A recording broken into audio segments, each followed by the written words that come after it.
Buenos días. Esta es la clase número 1 del módulo 1 del curso Uso de herramientas informáticas para la recopilación, análisis e interpretación de datos de interés en las ciencias biomédicas. Este es un curso organizado por el Departamento de Docencia del Centro Universitario de Estudios Medioambientales de la Facultad de Ciencias Médicas de la Universidad Nacional de Rosario. También es un servicio técnico de alto nivel del CONICET. Bueno, pasemos entonces ya a dar nuestros primeros pasos en este fascinante entorno. Bien, en primer lugar veamos brevemente de dónde descargar R y dónde buscar la información que necesitamos. En un buscador de internet cualquiera, coloque CRAN y R.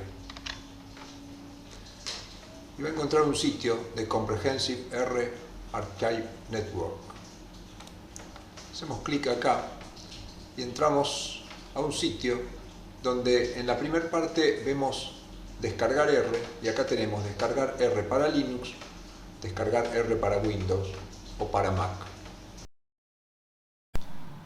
Bueno, para instalar R en Windows nos dirigimos a la página cran.r-project.org.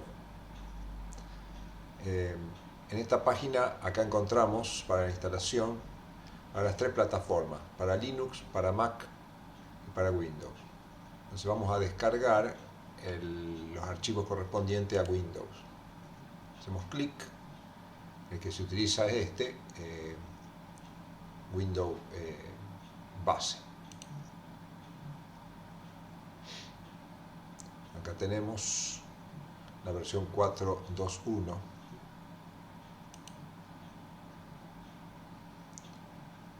Y la vamos a descargar en algún directorio, por ejemplo en descargas.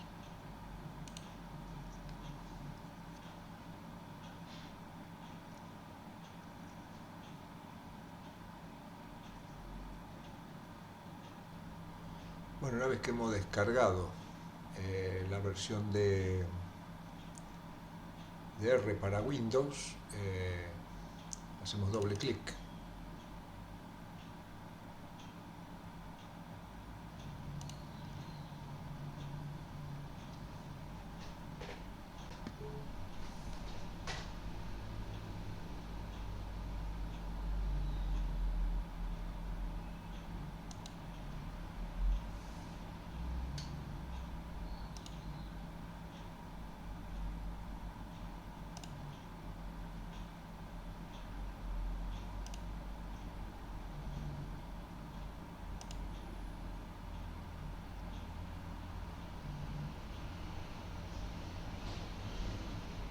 Aceptamos las opciones por defecto.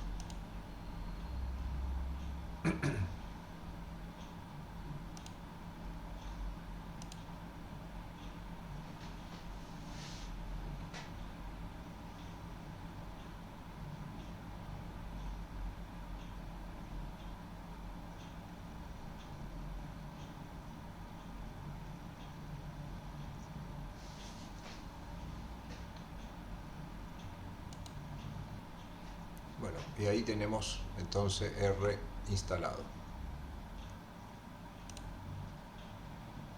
Acá tenemos R. Si hacemos clic, se abre la interfaz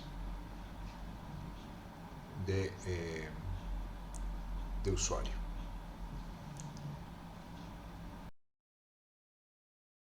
Bueno, para instalar R en Linux, abrimos una terminal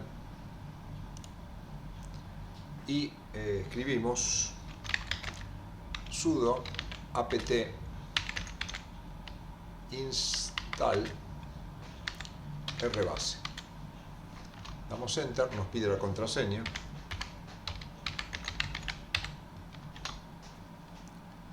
Y nos va a descargar los paquetes necesarios, y entonces acá nos dice si queremos continuar o no. Si oprimimos y continúa, si no, no. Y con esto se instalará.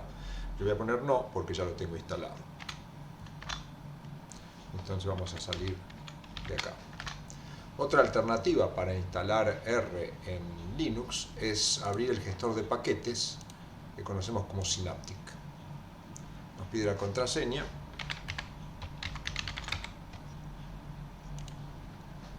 Y esto nos lleva a Synaptic. Acá podemos buscaremos rbase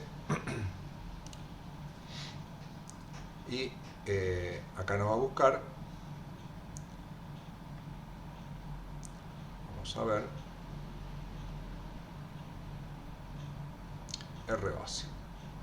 Acá, como podemos ver, en Synaptic siempre tenemos los diferentes paquetes o aplicaciones con una casilla para marcar. Si esta casilla está en blanco, quiere decir que no está instalado. Si está en verde, está instalado. Acá, como podemos ver, rbase 412 para Ubuntu. Yo ya la tengo instalado en la computadora, pero si no, lo que tendría que hacer si yo quiero instalar algo es marcar la casilla y marcar para instalación. Entonces me queda marcado con un tilde. Una vez que he marcado, oprimo Apply y se va a instalar solo. Entonces la instalación es mucho más sencillo porque el programa ya está dentro de los repositorios de Linux.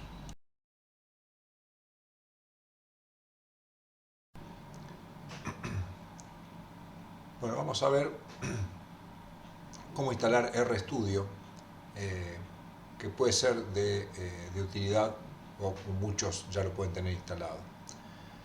Para descargarlo vamos a la página www.rstudio.com. Acá tendremos las diferentes versiones. Como vemos, hay versiones que son pagas y versiones que son libres. Probablemente la que más nos interese es esta, la RStudio para desktop, y que acá tenemos el botón para descargar. Entonces, acá tenemos los requerimientos. Requiere un sistema operativo de 64 bits, y si hay de 32 bits, acá hay versiones anteriores de RStudio que se pueden descargar. Entonces, bueno, acá uno lo descarga y luego lo instala. Si es para Windows, acá tiene Windows 10 y 11. Y también están para las diferentes distribuciones de Linux. Lo que vamos a ver es la instalación. Una vez descargado este archivo, se ejecuta un archivo exe en Windows. No habrá dificultad. En Linux, que es el sistema operativo que trabajamos nosotros, la instalación es muy sencilla también, utilizando el gestor de paquetes Synaptic, que ya hemos mostrado.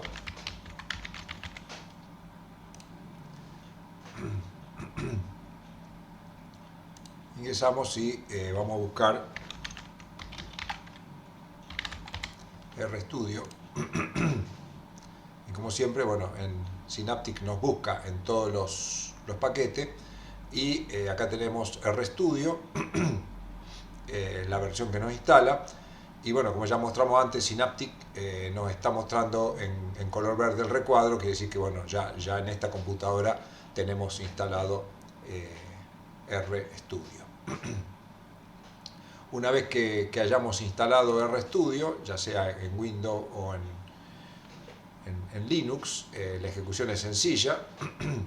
Acá para ejecutarlo debemos buscarlo en las aplicaciones.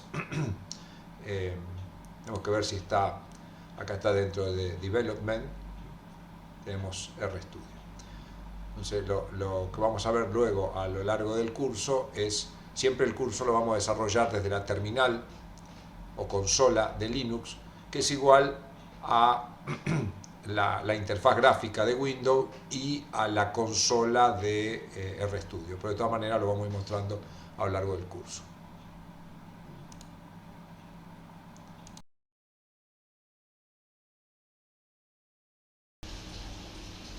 R tiene una particularidad, que debemos descargar habitualmente bibliotecas para hacer ciertas operaciones.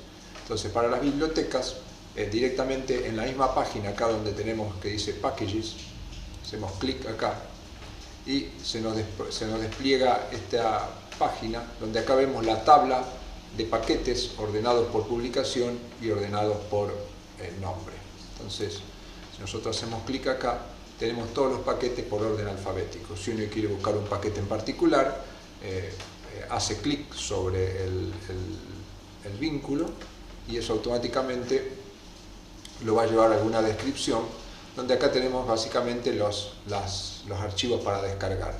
También esto se puede instalar directamente o sea, uno lo puede descargar de acá y después instalarlo directamente desde la consola cuando esté trabajando con R. Bueno, a lo largo del curso y cuando se requiera, mostraremos las acciones a través de 3 interfaces. En general el curso lo vamos a desarrollar desde la terminal o consola de Linux, es lo habitual. Pero cuando se requiera, lo vamos a mostrar en RStudio o en la interfaz gráfica de los usuarios para Windows. Como vamos a mostrar ahora, las 3 cosas son exactamente iguales, aunque tienen una diferente distribución. En general RStudio es más amigable y permite sacarnos de encima algunos problemas, como recordar algunas cosas o ir a la búsqueda de alguna información.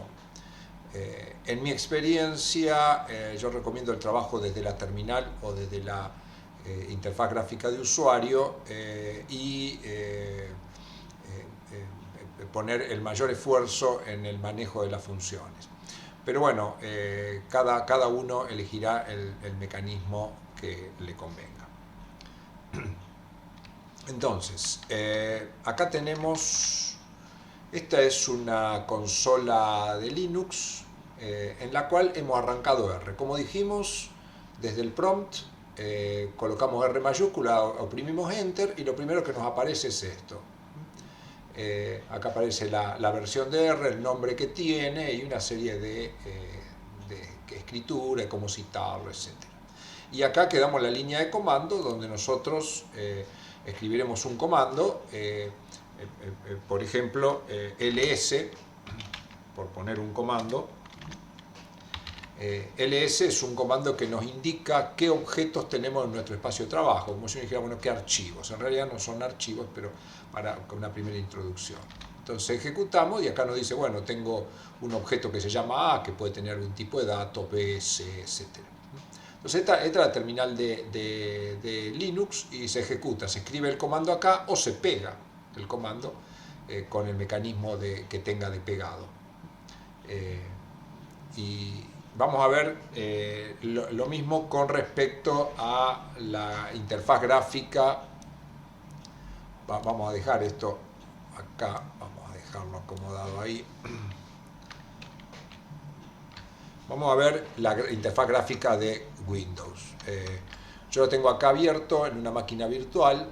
Yo trabajo en Linux, pero acá tengo una máquina virtual que tiene Windows. Bueno, y acá he abierto la interfaz. Si uno la compara, es exactamente igual. Va a ver que el escrito es exactamente igual y tenemos lo mismo. Puede cambiar la versión porque yo he instalado acá, como tengo esta máquina virtual y tengo un Windows 7, tuve que instalar otra versión. Pero es básicamente lo mismo. Y si yo ejecutara un programa, una orden, por ejemplo la misma que ejecute acá, oprimo Enter, acá me dice carácter 0 porque bueno, esto lo tengo abierto en un directorio donde no tengo ningún objeto creado. Entonces, es lo mismo acá que acá. Esto es un poquito más amigable. ¿Por qué? Porque bueno, tiene algunas, cuando tengamos que instalar paquetes, para frenar un script, para copiar y pegar, tiene iconos. Quienes están acostumbrados a trabajar en Windows le puede resultar más amigable. Pero digamos, lo que vayamos explicando acá es completamente traducible a este sitio. Y vamos a ver en RStudio. Tengo que salir de mi máquina virtual, vamos a salir acá. RStudio, como podemos ver, es bastante más complejo. Tiene cuatro pantallas, a su vez cada una 4 sectores. a su vez cada una con pestañas. Pero bueno, la consola la tenemos acá. Por supuesto el orden se puede cambiar. Si nos fijamos, vamos a traer nuestra consola de Linux, vamos a ponerla acá al lado, es exactamente igual. Es más, acá tengo exactamente la misma versión. Si lo observamos, es exactamente igual. Por lo tanto, lo que nosotros vayamos escribiendo acá, como dijimos, bueno, acá yo escribo cualquier otro comando, por ejemplo, get work directory, que me va a decir en qué directorio estoy trabajando. Eso lo puedo ejecutar tranquilamente acá. Acá tengo el prompt.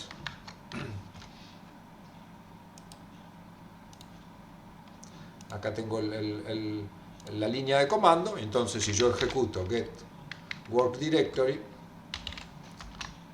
me va a dar el resultado. Estoy en un directorio diferente, pero acá ya vamos viendo alguna ventaja de RStudio, que por ejemplo si yo escribo get work directory, todavía no terminé de escribir el comando y ya acá me da la opción de elegir cuál es el que quiero.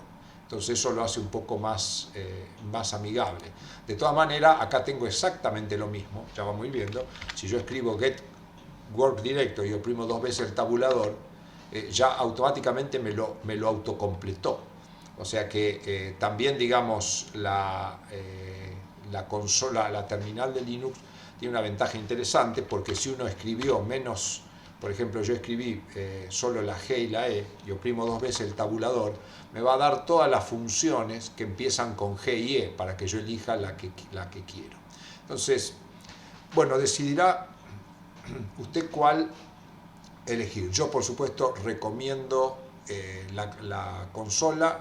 Es un poco más exigente, pero creo que los resultados, cuando las cosas cuestan un poco más, en general la ganancia termina siendo a largo plazo mayor.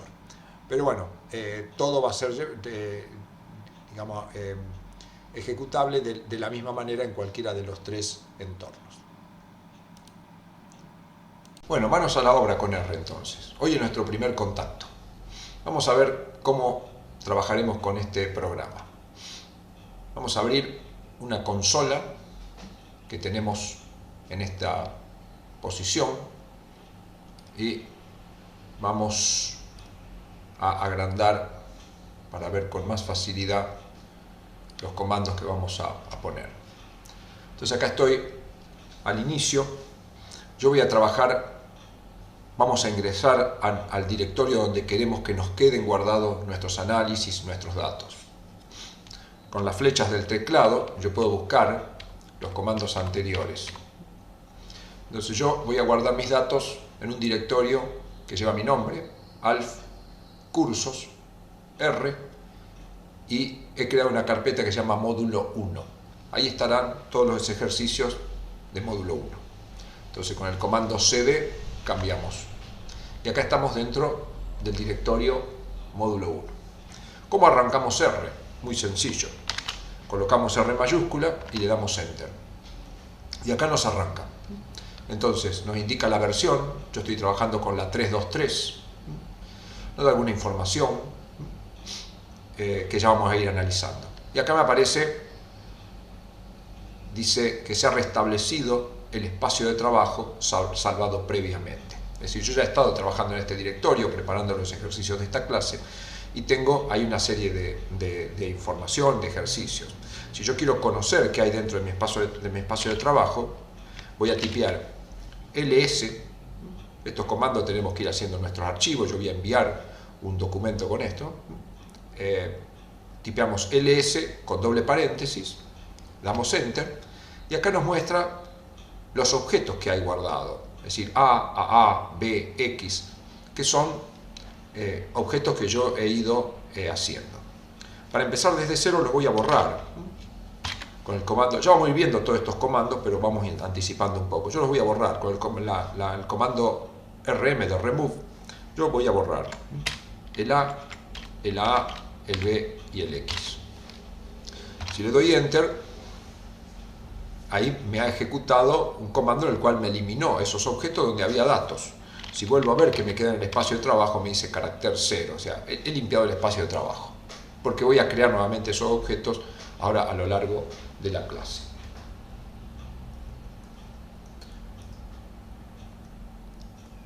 Muy bien. Cuando trabajamos con R, una de las cosas que necesitamos habitualmente es cuando lo citemos en nuestros trabajos, cómo especificamos. Entonces, acá se encuentran la orden, pero por ejemplo si nosotros escribimos citation y le damos enter, acá nos da cómo citar R en publicaciones. Acá tenemos la forma de citarlo, también tenemos el código si trabajáramos en LaTeX. Entonces de esa manera nosotros lo introducimos en un trabajo y estamos citando un software libre y legal. Si quisiéramos salir, es interesante saberlo de entrada porque muchas veces no queremos terminar la clase. Para salir solo hay que escribir Q, doble paréntesis y le damos enter. Acá nos va a pedir si salvamos una imagen del espacio de trabajo, sí, no o cancelar. Entonces, sí, yo voy a salir y voy a volver a ingresar. ¿Quiero salvar el espacio de trabajo? Sí, lo voy a salvar. Entonces acá he salido, ¿ves? Ya estoy fuera, estoy nuevamente en el directorio. Pero voy a volver a ingresar. Me dice que el espacio de trabajo fue salvado. ¿Qué tendré yo en el espacio de trabajo? No debería tener nada porque recuerden que borré todos mis objetos. Entonces, efectivamente no tengo nada. Arranco desde cero.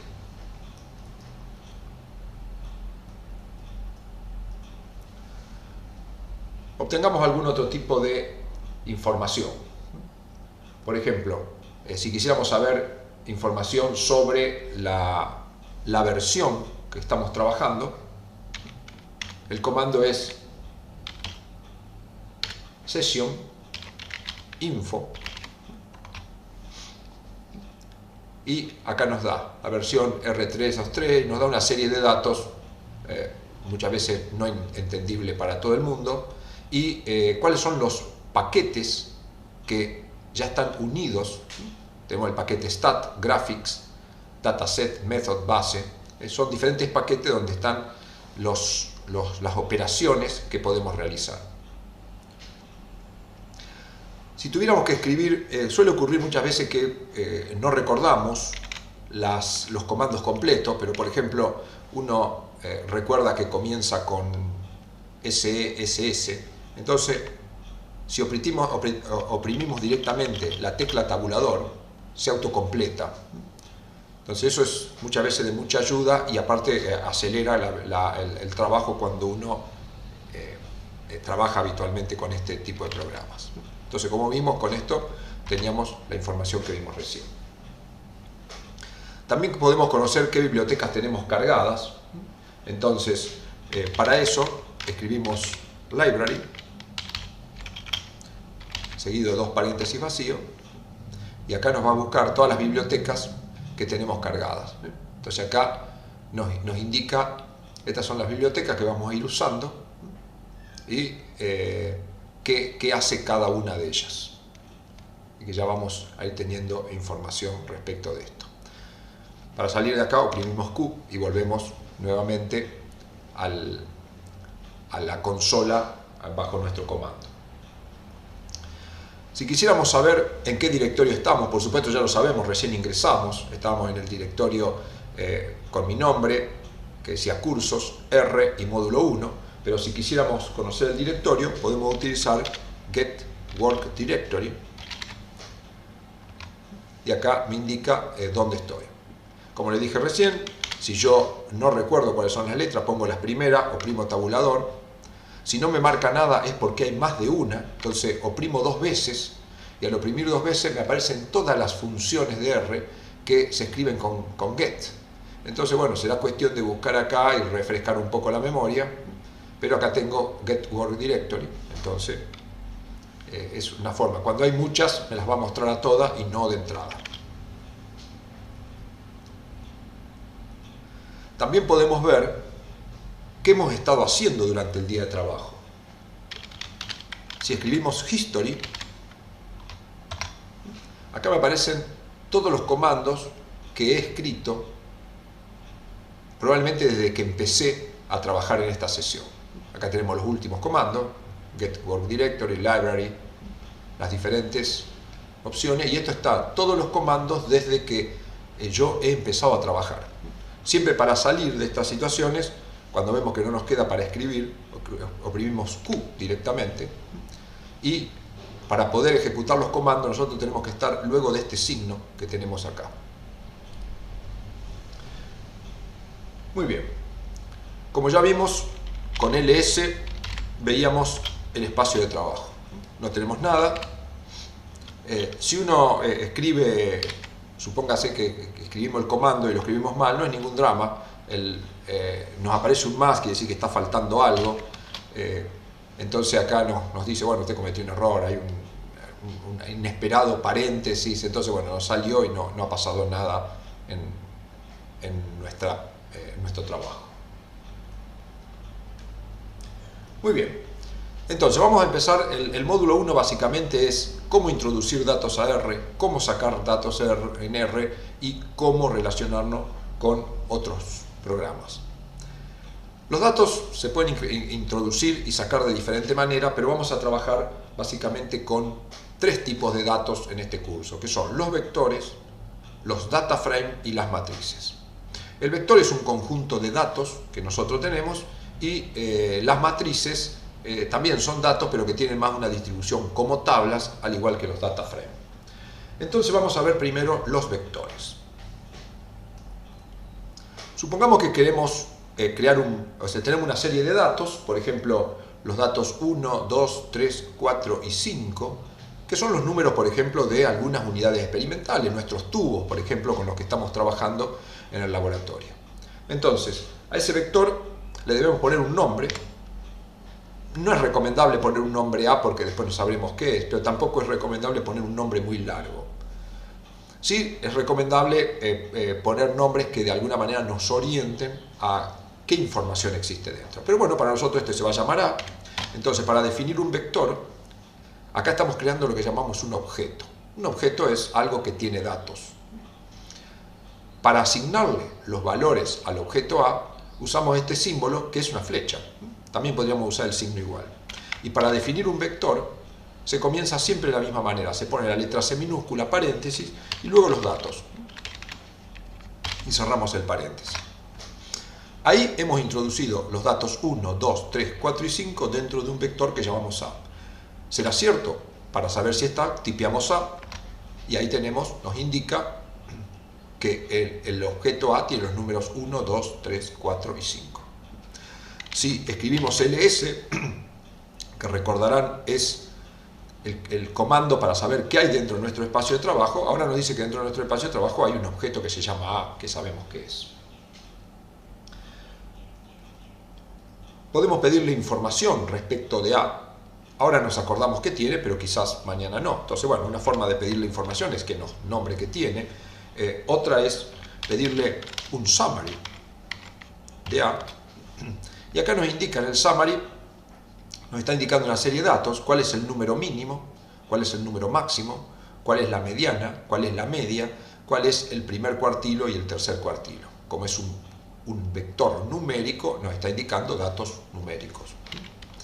Si le podemos mode A, nos dice que nuestro objeto A es numérico, tiene datos numéricos. Vamos a ver que ya ahora pronto vamos a ver cómo crear objetos de tipo carácter. Supongamos que queremos duplicar este dato. Por ejemplo, decimos, bueno, yo tengo este dato que está en A, pero también lo quiero tener dentro de otro vector que llamo B. La cosa es muy sencilla. Nuestro vector B, quiero que tenga los datos de A, es decir, le asigno a B los datos de A. ¿Qué tiene B ahora? Lo mismo que tiene A. Si me fijo en el espacio de trabajo, ahora tengo dos objetos A y B. Si bien hay otros mecanismos, nos vamos a quedar solo con esta forma de grabar dentro de un nuevo objeto los datos. Ya veremos cuándo es de utilidad esto de duplicar un objeto. Recordemos si lo queremos borrar, por ejemplo, hacemos remove B, miramos nuestro espacio de trabajo, solo nos quedó A. Si uno quiere volver a repetir un comando, simplemente con las flechas del teclado para ir para abajo, voy para arriba, fíjense que voy recorriendo los comandos anteriores. Con este comando asignaba al vector B A. Le vuelvo a dar Enter y vuelvo a crear el vector B. Es muy práctico porque uno se mueve con mucha facilidad sin tener que escribir y cometer errores. Vamos a crear ahora un nuevo objeto que vamos a llamar C. Pero este objeto lo quiero crear de tipo vector, por eso empezamos con C.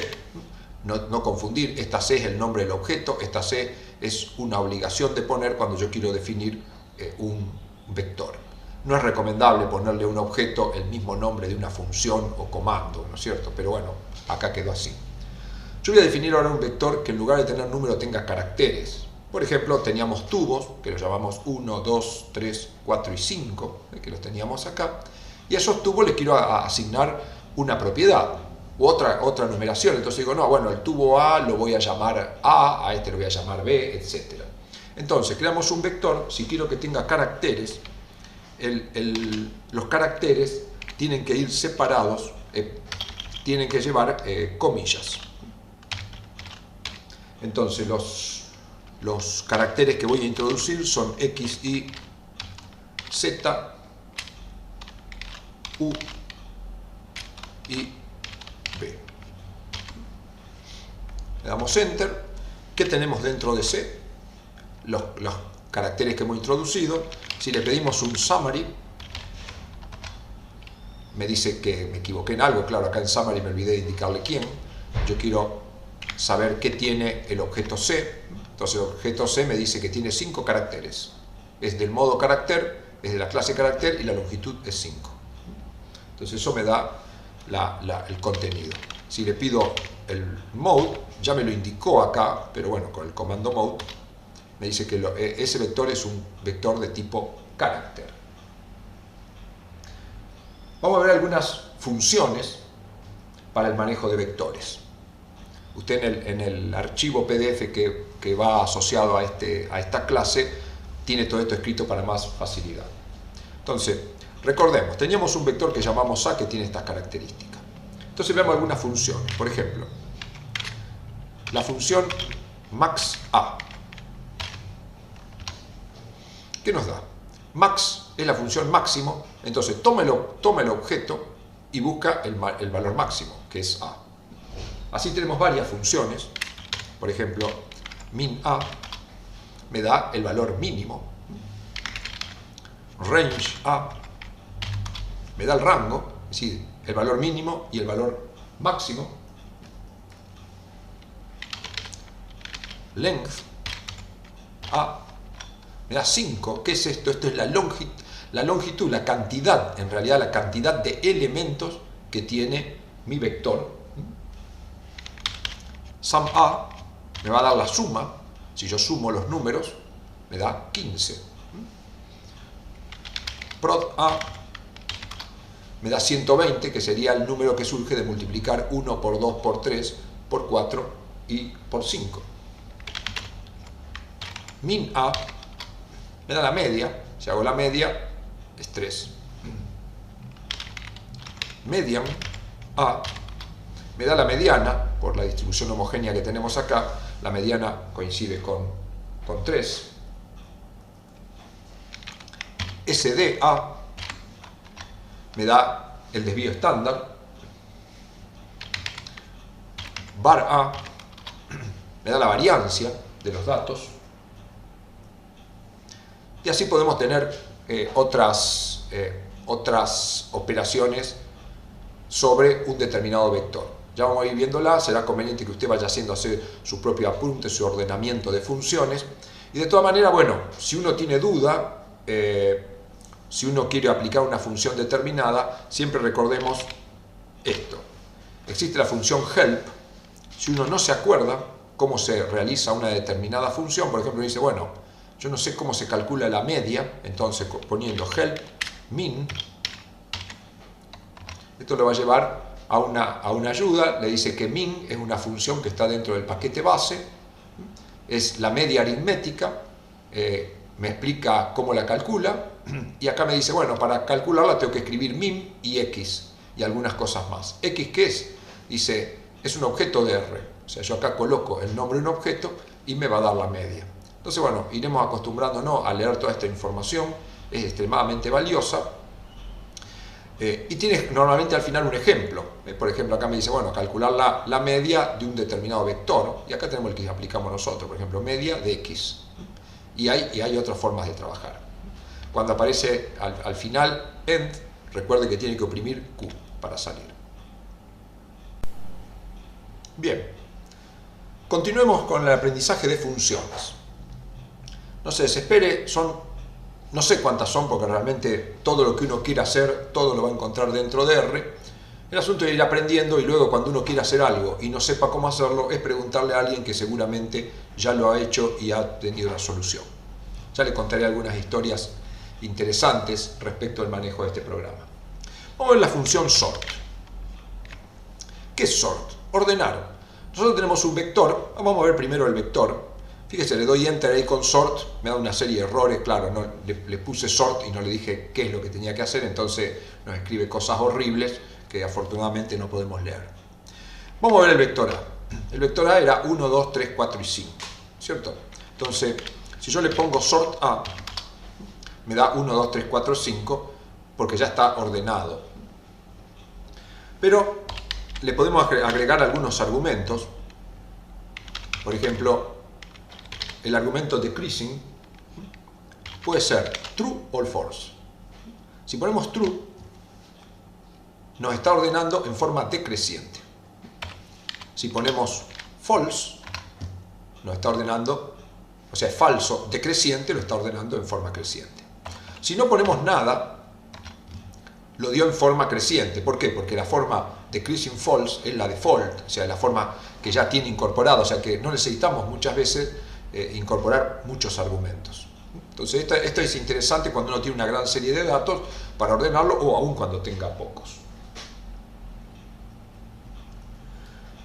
Vamos a ver cómo crear otros vectores. Muchas veces tenemos que crear un vector, por ejemplo este vector que queríamos crear que se llamaba A, que tiene la ventaja de ser un vector que tiene una cierta secuencia, tenía el número 1, 2, 3, 4 y 5. Entonces, ¿cómo lo creamos nosotros? Bueno, dijimos A, le voy a sobreescribir, que puse 1, 2, 3, 4 y 5.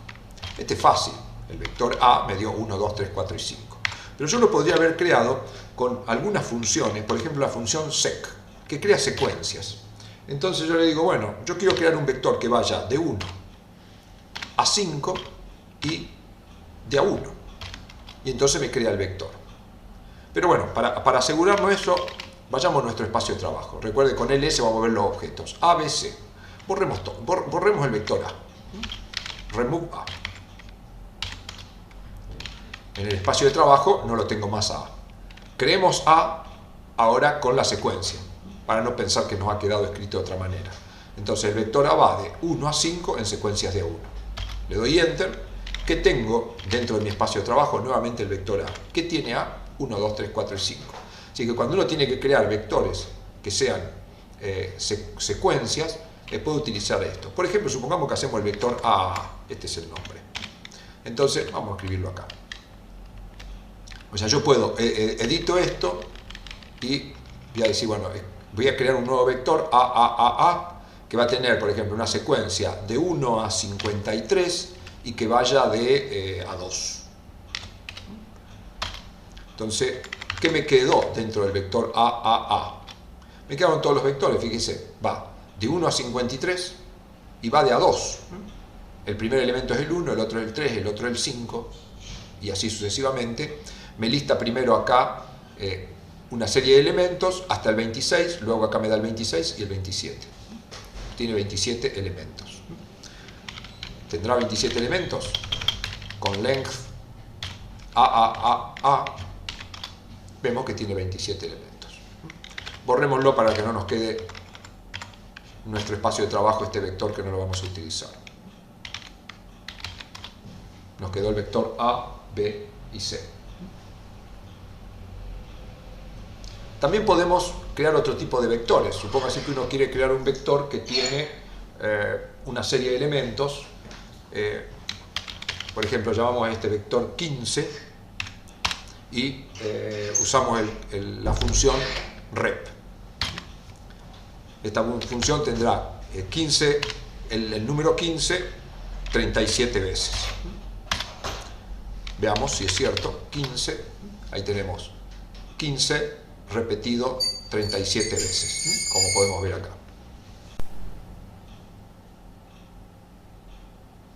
Muy bien, sigamos acumulando funciones para el trabajo con objetos de R. Acá lo estamos aprendiendo como vectores, pero todas estas funciones son aplicables a cualquiera de los objetos que trabajemos en el futuro. Vemos ahora algunas funciones que sirven para redondeo o truncado de números que son extremadamente interesantes. Vamos a crear un nuevo objeto que, recordemos A, es 1, 2, 3, 4 y 5. Vamos a crear un objeto D que tenga cada uno de los elementos de A, pero dividido 10. ¿Cómo lo creamos? A D le vamos a asignar A dividido 10. Le damos Enter. ¿Qué tiene D? Los mismos elementos que tenía A, pero como podemos ver, ahora son decimales. Entonces, comencemos a ver algunas funciones. Por ejemplo, la función ceiling de D. Ceiling, como techo, nos da el entero mayor que el número más cercano. Veámoslo. ¿Cuál es el entero superior más cercano a 0,1? Es 1. ¿Cuál es el entero superior más cercano a 0,2? También es 1. Como todos estos números son menores que 1, nos creó un vector que es 1, 1, 1. Tenemos otra función que es floor. ¿Qué nos da? Nos da el entero menor más cercano a cada número. ¿Cuál es el entero más cercano a todos estos números? Es 0, nos creó un vector 0 con cada unidad. Otra función muy interesante es la función trunc, de truncar. Esta función, ¿qué hace? Corta en el punto decimal. Como todos los valores de nuestro vector que teníamos acá eran 0, cuando apliquemos truncar nos va a dar que todos son 0. Otra función interesante es la función redondeo, round. Yo quiero redondear D y lo que le tengo que indicar es cuántos dígitos le voy a poner. Supongamos que dice, bueno, yo voy a redondear, pero con los dígitos van a ser 0. Entonces, obviamente me va a quedar en todos ceros. Entonces es una función de redondeo. Muy bien.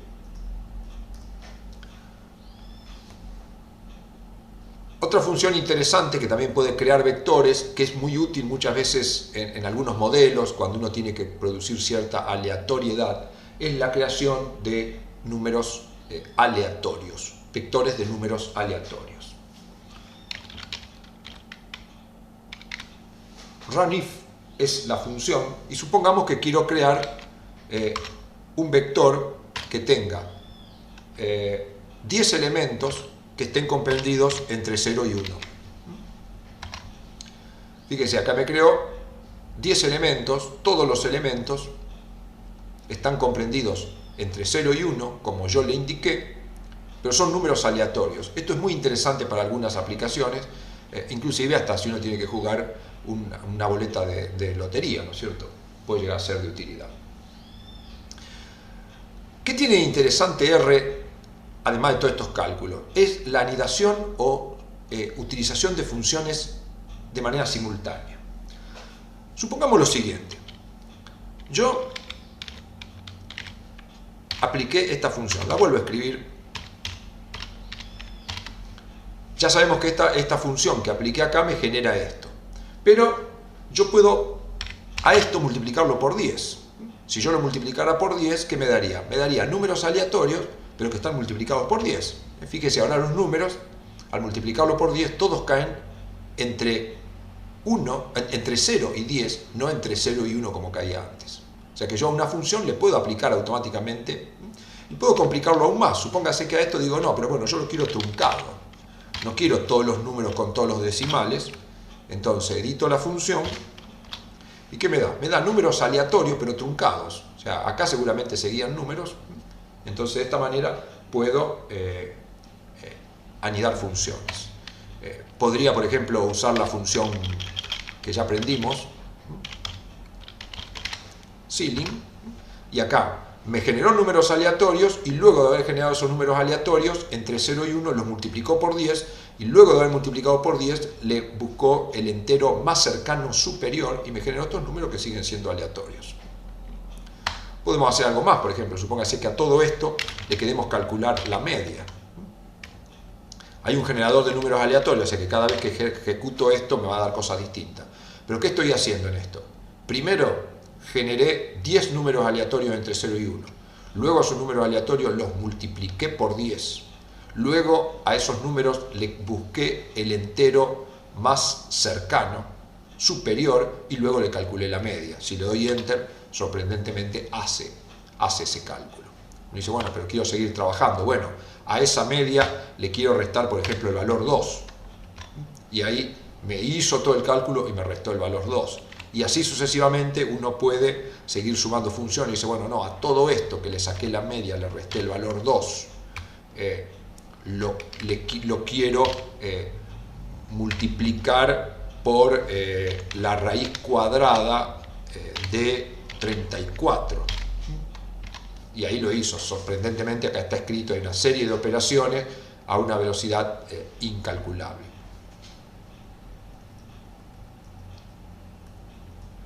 Muy bien, para ir terminando esta sesión, primera sesión en la que hemos aprendido pocas cosas con respecto a todas las que vamos a ver, pero muchas cosas para hacer la primera clase, vamos a recordar algunas funciones clave, cómo terminar esto. Recordemos, con ls podemos ver los objetos que hemos creado.